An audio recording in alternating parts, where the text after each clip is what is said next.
Bueno, la CIM tiene una agenda enorme en el tema de democracia y de liderazgos. El primer ámbito tiene que ver con la gobernanza electoral, para que esta gobernanza electoral responda a las necesidades con las que fue creada, y es buscar los espacios de redistribución del poder.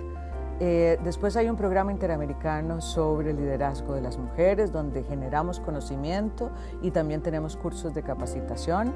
Hay un poderoso curso que ha llegado a más de 1000 mujeres con más de 15 ediciones, que es para candidatas electorales, en las cuales conversamos con ellas, pero también nos ponemos en una agenda de solidaridad y articulación y alianzas entre las mujeres, a pesar de las múltiples diferencias ideológicas o de partidos políticos. También hablamos de los temas de violencia política, porque no es lo mismo llegar que quedarse, y la violencia política es una forma de ejercicio de disciplinar a las mujeres para que vuelvan al mundo de lo privado y enfrentar la violencia, hacer buenas investigaciones, buenas leyes que permitan sancionar la violencia política. Es parte de las aspiraciones de la CIM en este programa de liderazgo de las mujeres.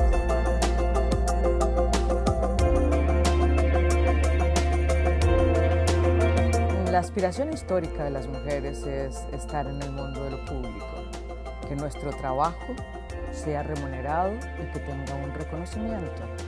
COVID ha puesto en evidencia una profundización de las brechas existentes para el logro de este objetivo. Estas brechas existentes ahora dan cuenta de que podríamos tener un rezago de más de 2 décadas en el mundo laboral, que el cierre de brechas que se previó que podía tardar 100 años en cerrarse, ahora se habla de 135 años para cerrar la brecha entre los hombres y las mujeres. Entonces, nuestro objetivo es que miren el derecho de las mujeres al empoderamiento económico, que el statement "quédate en casa", que es un viejo conocido del patriarcado, no sea que nos quedemos en casa siempre, y que entendamos que la inserción de la mitad de la población, de este talento humano que tiene una serie de ventajas competitivas, es necesario para el crecimiento económico. De manera que la CIM está colocando esta realidad, está colocando las necesidades de las mujeres y está haciendo unas recomendaciones de rutas para poder cumplir con el derecho al empoderamiento económico y con el crecimiento económico que requieren nuestras empobrecidas economías en tiempos de COVID.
Esta organización es el guardián regional en defensa de la democracia, la libertad y los derechos humanos.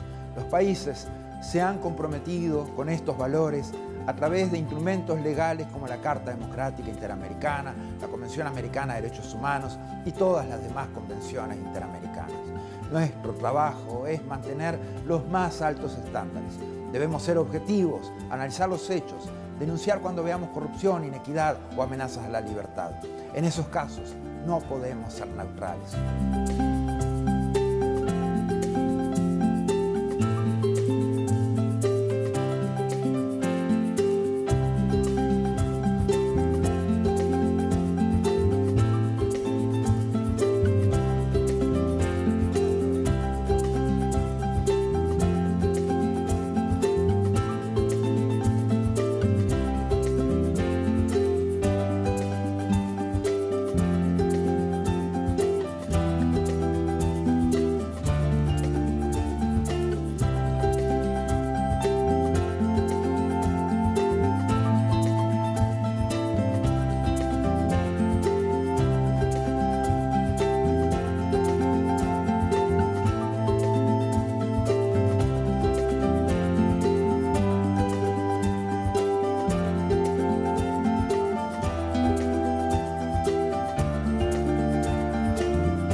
than 100 years since the inauguration of this building, the OAS headquarters, our institution still brings together the peoples of the Americas to address our responsibilities as a partnership of nations. As we look to the future, our work must also focus on the construction of a positive agenda that continues to favorably impact millions of lives every day.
The COVID-19 pandemic brought unprecedented challenges to our member states and the people we serve. In response, the OAS Secretariat for Integral Development adopted a three-pronged approach by 1.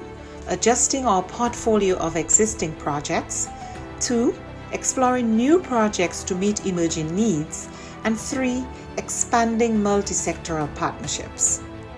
The results achieved in 2020 demonstrate the resilience of our member states and the commitment of the OAS SETI to work with member states and partners towards our common goals in the development of our region. Our Network on Competitiveness launched the COVID-19 Ideas Accelerator, sharing 250 tools, health solutions, responses, and recovery plans. The Network for Labor Administration published a portfolio of responses from ministries of labor to COVID-19, sharing over 420 measures taken to protect workers, employment, and income. Likewise, the Inter-American Teacher Education Network series, Teaching STEM in Quarantine, provided 117,000 teachers with key tools to continue advancing STEM education during the pandemic. Through its network and platforms, the Inter-American Committee on Ports promoted international and national best practices, guidelines, protocols, and recommendations on COVID-19 safety measures and continuity of logistic operations. Initiatives such as the Education in Times of Change platform allowed us to meet urgent needs by offering timely tools on virtual education and a dedicated space for ministries to share strategies, actions, and solutions. Other programs such as the Row Fund stepped up, providing emergency grants.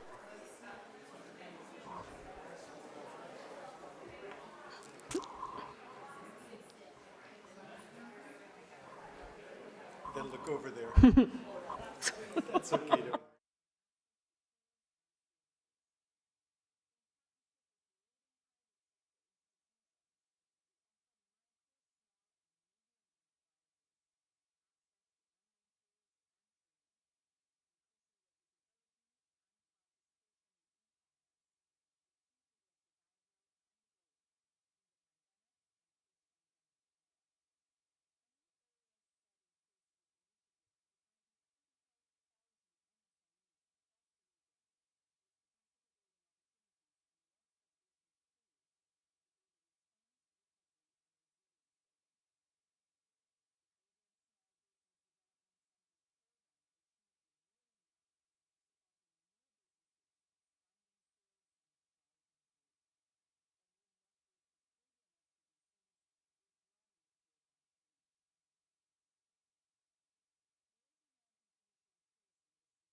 the private sector, and governments. SETI also integrated sustainable development practices in the COVID-19 response. The pandemic is a daily reminder of the links between water, health, sanitation, food security, and nutrition. We ensured the continuity of our water management projects in the Plata Basin and worked with governments and partners in the design of an investment portfolio valued at $90 million.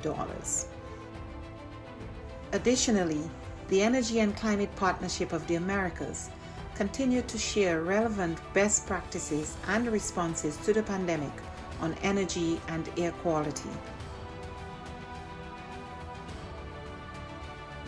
These few examples indicate our collective impact. We cannot do this alone. It is now more urgent than ever to address the region's structural weaknesses, to recover from the health, economic, and social crises occasioned by the pandemic and prepare for future shocks. It is imperative that we work together as we risk losing recent development gains and seeing millions fall back into poverty. It is time for the region to redirect course and pursue a more sustainable, resilient, and equitable future for all. We are in this together. But the resilience building agenda is too big for any one stakeholder to address acting alone, and simply bringing together stakeholders, whether at the national, subnational, regional, or global level, is not enough. Effective, focused, and sustained coordination among stakeholders is paramount to provide countries with integrated and comprehensive support. The OAS, as a hemispheric forum and honest broker, must continue to facilitate this process while we work with member states towards the attainment of the 2030 Sustainable Development Agenda. Cooperation, collaboration, and partnerships that include all actors strengthen us, enabling us to be more than the sum of our parts. We can and we must work together. The future of our region depends on it.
We're going to begin with a quick administrative announcement.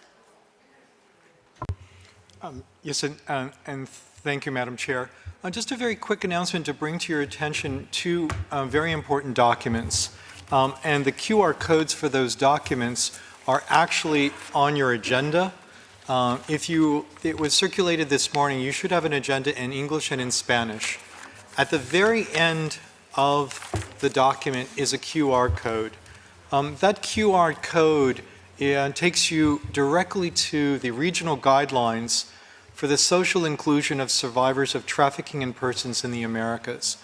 This is an incredible reference document that was created by you, the national authorities, by your representatives here in Washington, D.C., and in close collaboration with other entities here at the OAS to develop the best reference document that you have available. So I would encourage you right now, if you just would scan that QR code so that you can see the survivor guidelines and can share those guidelines widely with your ministries and within your country. I think it would be of great benefit for all. It's a very solid piece of work that we're incredibly proud of.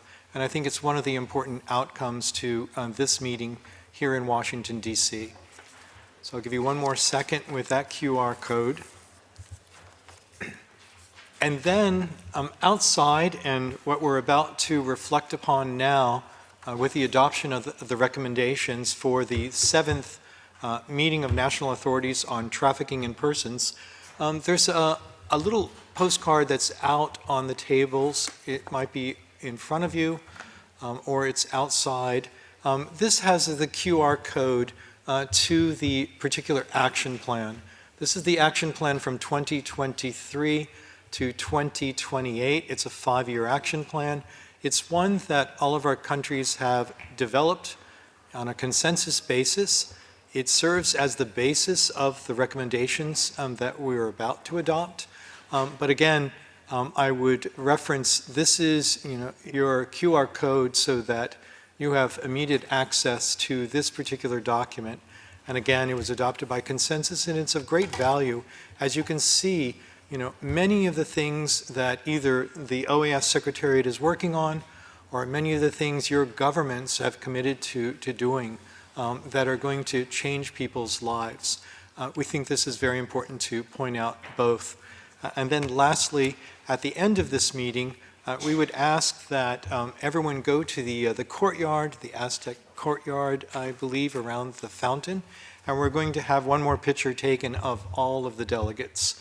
So we have a before shot of the heads of delegates, and then we have the after shot of the real people who have done the work. So this will be taken right out in the courtyard, and the photographer will be on the second floor looking down. So we'll have the opportunity to have every face in the picture with nothing blocking those wonderful professionals who have dedicated themselves to this work. With that, I'll turn the chair back over to the Madam Chair to take us through the rest of the agenda. Thank you. Thank you, sir. We are in our final session, and we turn now to the approval of the document resulting from this meeting of national authorities, the recommendations of the 7th National Authorities on Trafficking in Persons. The intent of this document, as initially prepared by the United States, is to help all of us agree on prioritized actions for the next 2 years from our adopted 3rd work plan. These actions also reflect what was discussed here today. The document before us was agreed upon in its entirety within the framework of the Committee on Hemispheric Security, and it contains a footnote submitted by the delegation of Paraguay. These recommendations reflect the commitment of the member states of this organization to continue making progress in the fight against trafficking in persons. In light of all of the efforts made by all the delegations during the negotiations which preceded this meeting, the chair suggests that we proceed to the approval of the recommendations of the 7th meeting of national authorities on priorities to prevent and combat trafficking in persons and assistance and protection of victims. So if there are no objections, the recommendations of this meeting of national authorities are approved. I've been waiting for the opportunity. I was a prosecutor. I never got the gavel, but now I have one. Do I get to keep it? Do you think I should keep it? Okay. Congratulations on approving those priorities. Having approved the recommendations of the 7th meeting of national authorities, we will now proceed to the selection of the chair of the 8th meeting of national authorities. I would like to acknowledge that the chair has received an offer from the delegation of Guatemala to be the chair of the working group on trafficking in persons, as well as the chair of the 8th national authorities on trafficking persons. So the,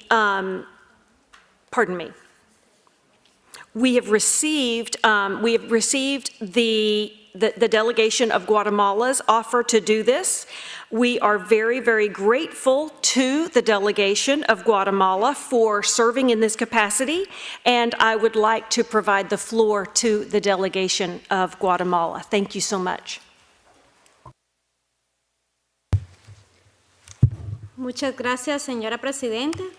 Guatemala felicita a la delegación de los Estados Unidos por su liderazgo al frente de esta 7ª reunión de autoridades nacionales en materia de trata de personas de la OEA, que celebramos por 2 días en Washington, D.C. y con la opción de conexión virtual.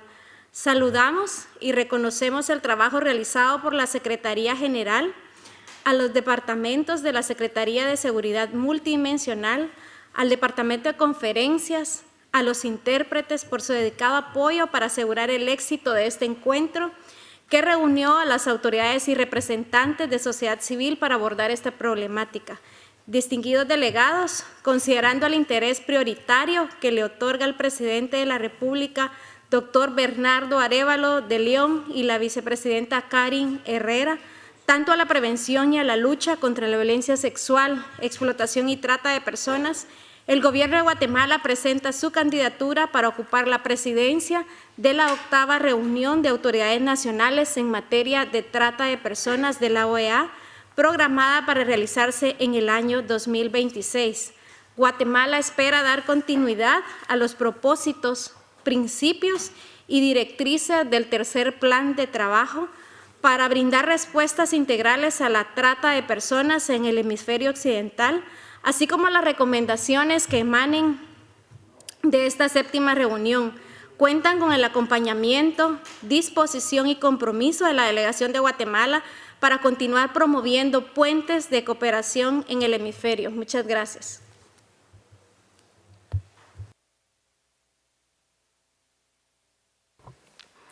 We extend our gratitude to the delegation of Guatemala for its offer, and we accept this offer, and we suggest that we do it by acclamation.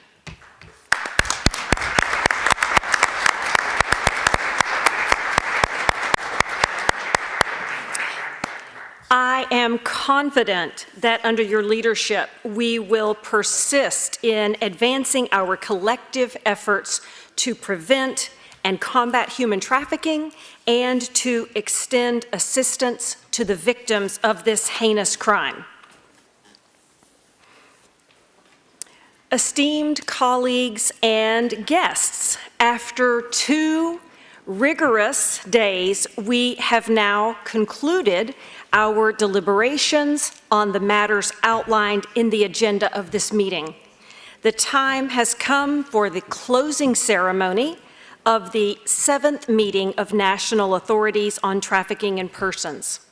And I would like to invite Mr. Ivan Marquez, the esteemed OAS Secretary for Multidimensional Security, to take the floor and share his insights. Thank you, Madam Chair. I will proceed in Portuguese. Muito obrigado, Senhora Presidenta. Buenas tardes, good afternoon, boa tarde a todos e todas. Chegamos ao fim desses 2 dias de reflexão, intercâmbio de experiências e discussão sobre os desafios comuns que enfrentamos como região para responder ao delito de tráfico de pessoas. Me parece que a própria realização desse encontro já, por si só, é motivo de celebração, dado que é o primeiro encontro presencial deste fórum após a pandemia do Covid-19. Ao longo dos últimos 2 dias, contamos com a participação de mais de 110 pessoas aqui na sede da OEA, em Washington, D.C., além daquelas que nos assistiram ao vivo por meio das plataformas digitais.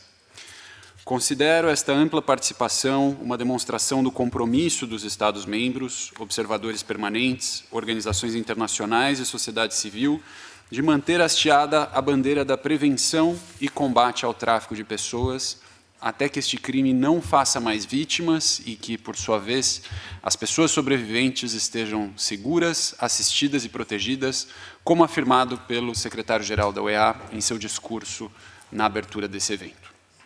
O intercâmbio de ideias e informações entre os Estados-membros, impulsionada pelas apresentações dos painelistas durante as 4 sessões plenárias, gerou um importante diálogo que reflete a complexidade desse crime, o qual acarreta efeitos nocivos à sociedade e ao Estado, evidenciando sobremaneira a importância de apoio e colaboração multissetorial e multilateral entre essas esferas em níveis local, nacional, regional, transnacional e internacional. Em nossos painéis de discussão, nos concentramos nos principais fatores que estão moldando nosso presente e futuro, como as novas tecnologias e as mudanças climáticas, e examinamos as maneiras pelas quais elas estão impactando e agravando os desafios que enfrentamos em nossos esforços para enfrentar o tráfico de pessoas. Também compartilhamos experiências, estratégias e melhores práticas sobre como mitigar e responder a esses fatores. Ainda dedicamos 2 painéis de discussão para examinar os aspectos criminais do tráfico de pessoas e suas ligações com outras formas de crime organizado transnacional. Refletimos sobre o uso de ferramentas de combate à lavagem de dinheiro, além de inteligência aplicada a investigações financeiras para detectar os produtos ilícitos gerados pelas redes de tráfico, visando interromper e desmantelar essas redes.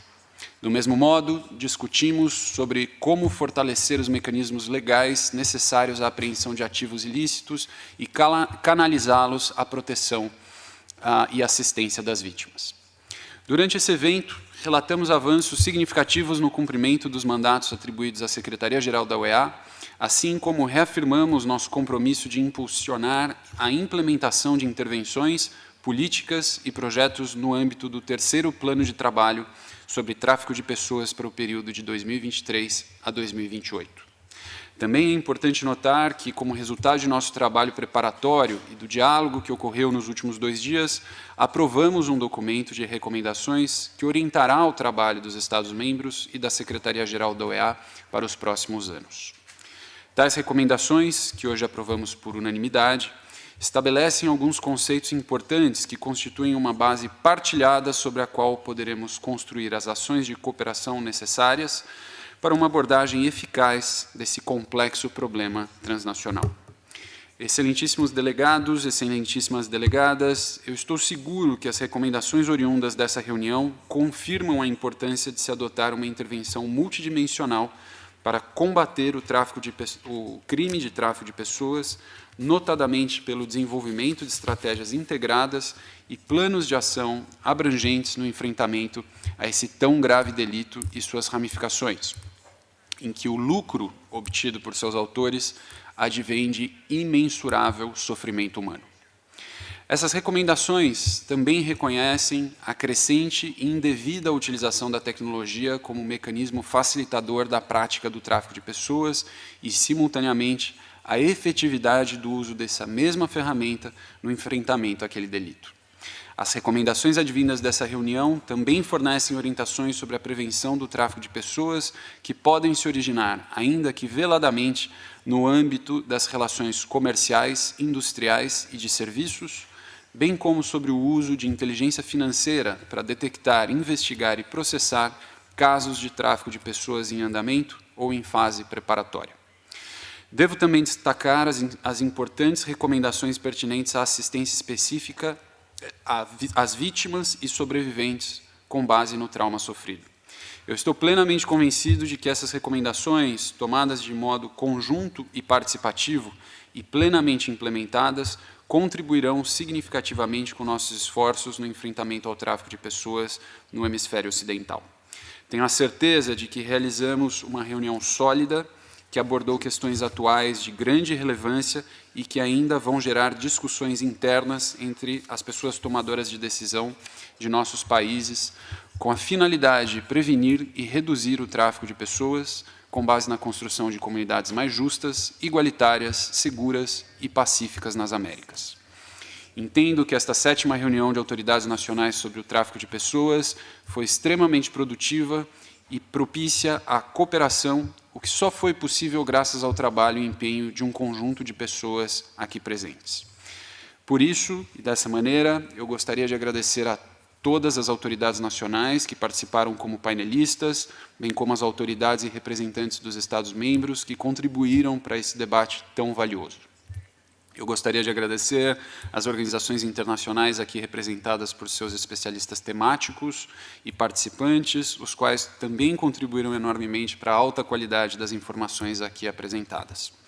Fundamentalmente, registro meu respeito e solidariedade às pessoas sobreviventes que participaram desse encontro. Deixo também registrado que esta Secretaria de Segurança Multidimensional da UEA está sempre aberta à criação de mais fóruns de participação como este e o compromisso de continuar trabalhando para evitar que outras pessoas sejam vítimas por este crime tão hediondo.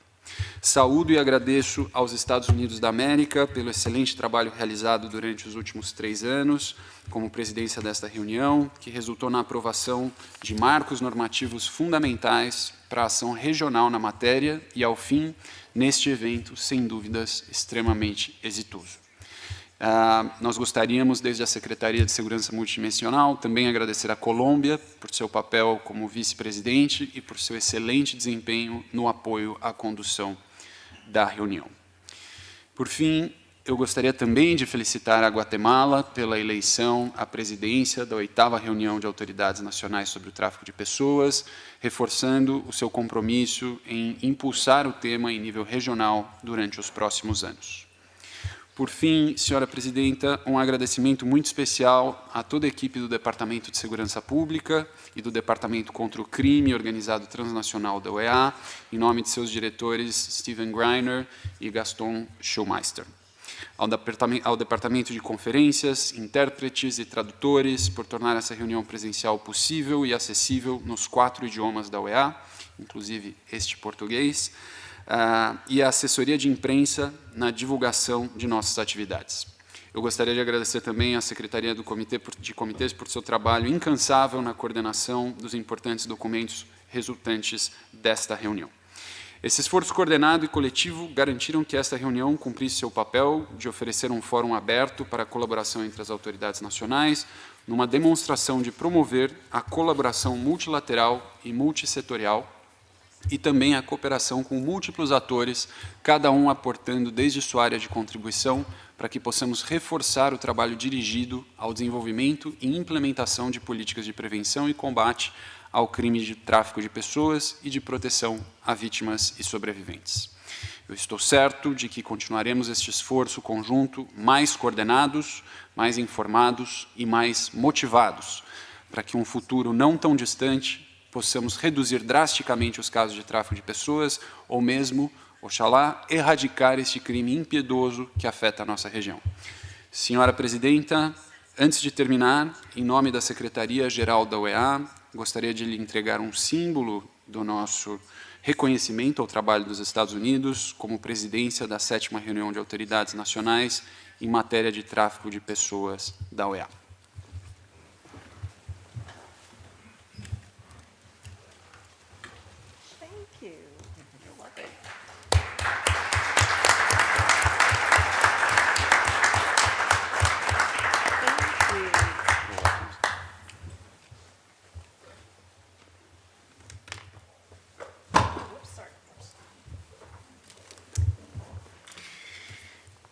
Desejo que todos e todas façam uma boa viagem aos seus países de origem, esperando que possamos nos rever em breve.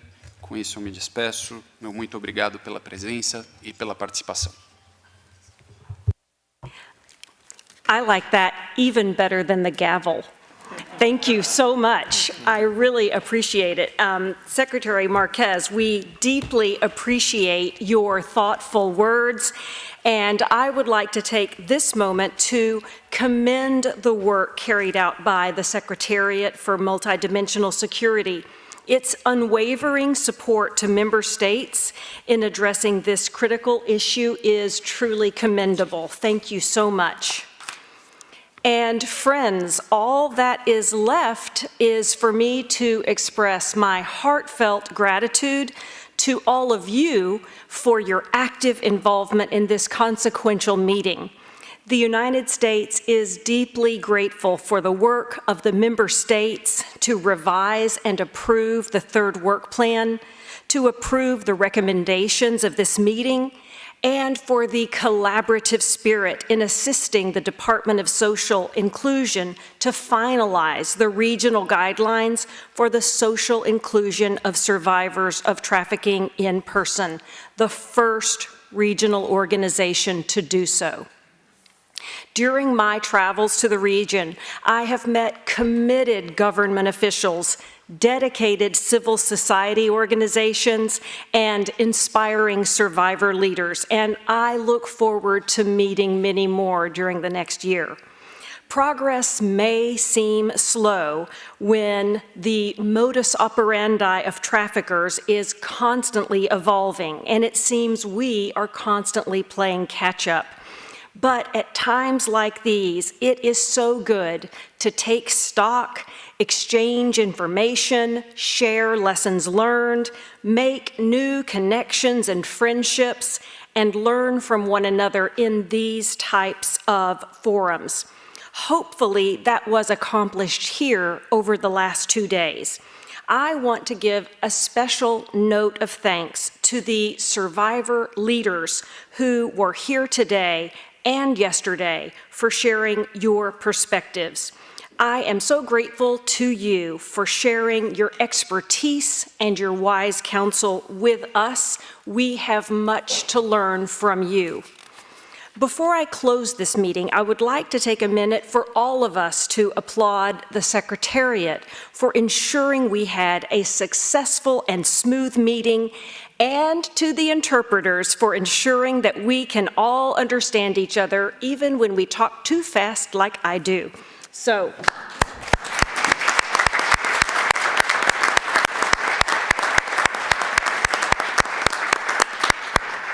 I wish each of you a secure and pleasant journey back to your respective capitals. And with this, I hereby declare the 7th meeting of National Authorities on Trafficking in Persons adjourned. I'm getting to use the gavel one last time before I give it back.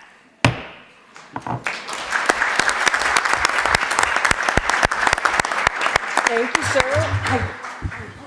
Again, if we can go to the courtyard for a final picture, we'd be most appreciative. Thank you.